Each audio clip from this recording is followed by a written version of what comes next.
देश के अलग अलग कोने में खासकर नॉर्दर्न स्टेट में इस वक्त एक प्रोटेस्ट चल रहा है। यूजीसी बिल वापस लो, यूजीसी बिल वापस लो,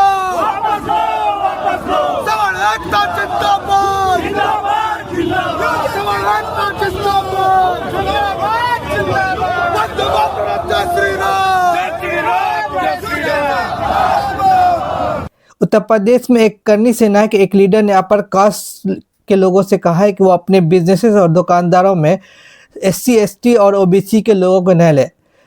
आज भी 60% जनरल कास्ट वालों के हैं। सभी को अपने अपने बिजनेस के आगे अपने गेट पे ये लगा देना चाहिए कि OBC और SC वालों के लिए जगह नहीं है जब तक ये कानून नहीं हटता। जब तक ये कानून नहीं हटता हम अपना भाईचारा नहीं निभाएंगे, क्योंकि हमें भी अपनी बहन। बरेली के सिटी मजिस्ट्रेट ने अपने पद से रिजाइन दिया। ये तीनों घटना एक इशू से रिलेटेड है। वो इशू है यूनिवर्सिटी ग्रांट्स कमीशन के जरिए से लाया गया भेदभाव को मिटाने का रेगुलेशन।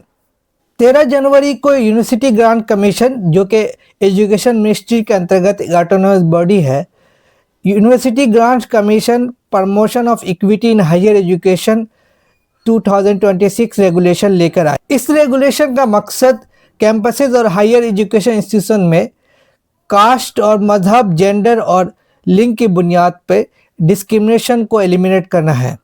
लेकिन इस रेगुलेशन पे एक बड़ा बवाल खड़ा हो गया। ये बवाल क्या है मैं आपको बताऊंगा, पहले इसे समझिए कि ये है क्या। ये रेगुलेशन एक मैकेनिज्म एस्टेब्लिश किया है कि कैसे डिस्क्रिमिनेशन को एलिमिनेट किया जाए। इसने तीन तरह के मैकेनिज्म बनाए हैं। नंबर 1 वो कि equal opportunity centre. Equal opportunity centre का काम होगा कि जो डिसएडवांटेज कम्युनिटीज़ है उसके ताल्लुक से पॉलिसीज़ को देख रेख करना, प्रमोट करना। और इसमें 6 फैकल्टी मेंबर्स होंगे और इसमें किसी भी तरह का रिजर्वेशन नहीं होगा।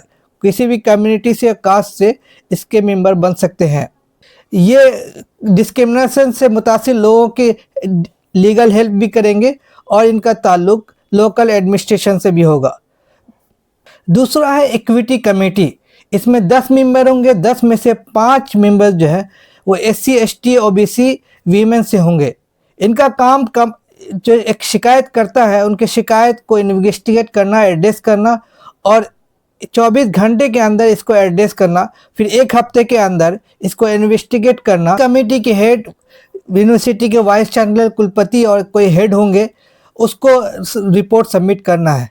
तीसरा है इक्विटी स्क्वाड। इसका काम देख रेख करना कि कहीं भेदभाव हो रहा है नहीं कि, और वो जगह जहाँ पे भेदभाव होते हैं उसका मुआयना करते रहना। डिस्क्रिमिनेशन के ताल्लुक से भेदभाव के कंप्लेन के लिए 24 आवर हेल्पलाइन की भी बात की गई है इस रेगुलेशन में। इस पर प्रोटेस्ट किस बात की, ऑब्जेक्शन कहाँ पे है?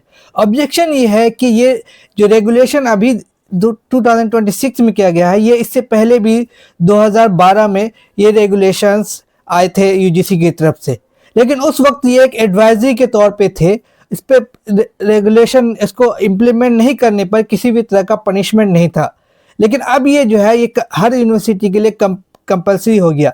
UGC देखती रहेगी कि कौन इस रेगुलेशन को इम्प्लीमेंट करती है नहीं करती। नहीं करने पर उन्हें पेनल्टी दे जाएगा, उनके रिकॉग्निशन ख़त्म किया जाएगा, उनका ग्रांट्स मिल रहा है तो उन्हें ख़त्म कर दिया जाएगा और या उनको मैकेनिज्म से बाहर कर दिया जाएगा। सेक्शन जो प्रोटेस्टर उठा रहे हैं वो है कि पिछले एडवाइजरी रेगुलेशन में ये था कि फॉल्स कंप्लेन करने पर उस पर पेनल्टी दी जाएगी, लेकिन ये फॉल्स कंप्लेन का प्रोविज़न इस बार के इससे हटा दिया गया।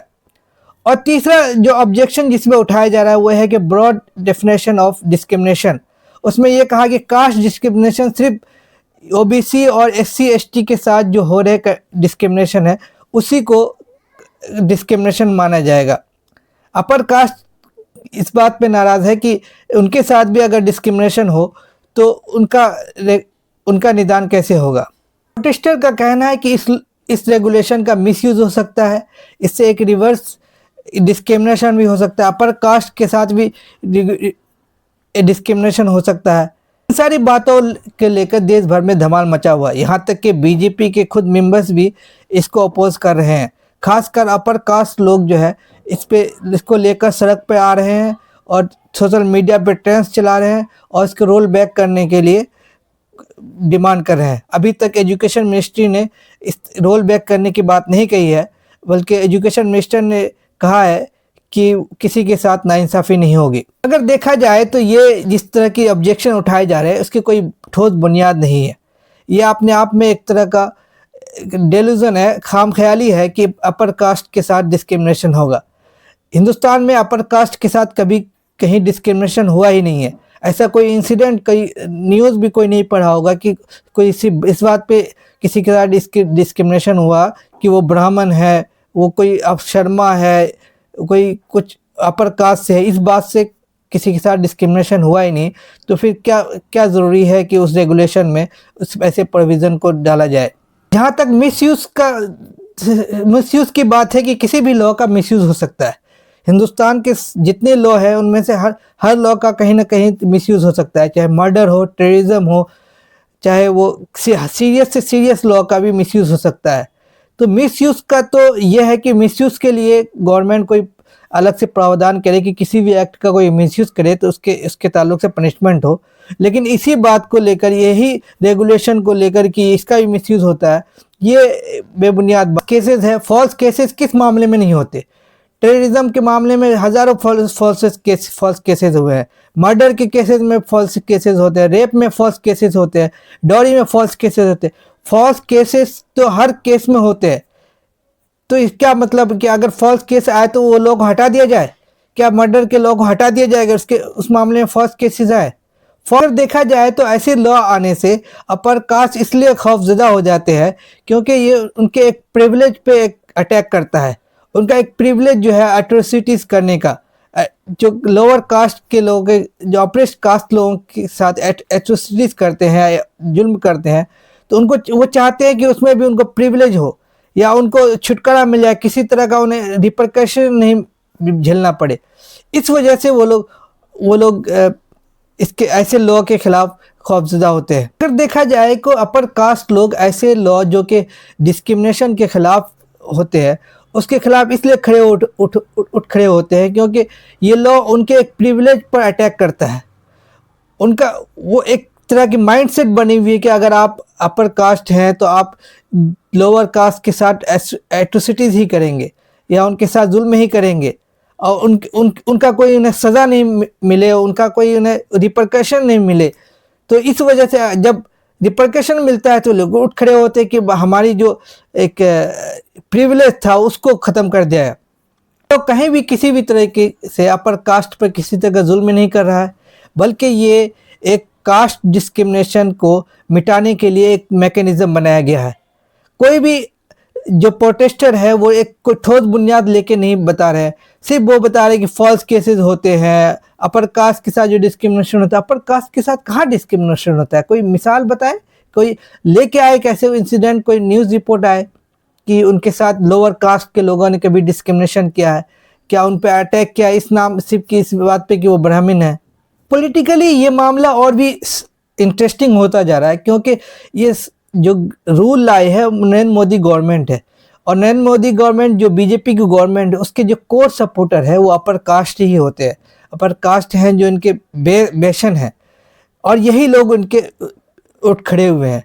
हाल कुछ लोग कह रहे हैं कि इनको वोट नहीं देंगे, कम्युनलिज्म की वजह से ये लोग वोट देते हैं इनको, मुसलमान की दुश्मनी से की वजह से इनके अंदर इनको वोट देते हैं। अब कह रहे हैं कि वोट नहीं देंगे, लेकिन आखिर में होगा यही, अगर ये लोग सरकार गवर्नमेंट अड़े रहे फिर भी ये लोग अपर कास्ट बीजेपी को ही वोट देंगे। दूसरी तरफ अभी तक ऑपोजिशन खामोश है, कोई बड़ा स्टैंड नहीं ले रहा है। अपोजिशन के कुछ लीडर्स कुछ बहुत ही क्लियर स्टेटमेंट नहीं दे रहे हैं कि वो इनके हक में है, प्रोटेस्ट के हक में है या कि यूजीसी रेगुलेशन के हक में है।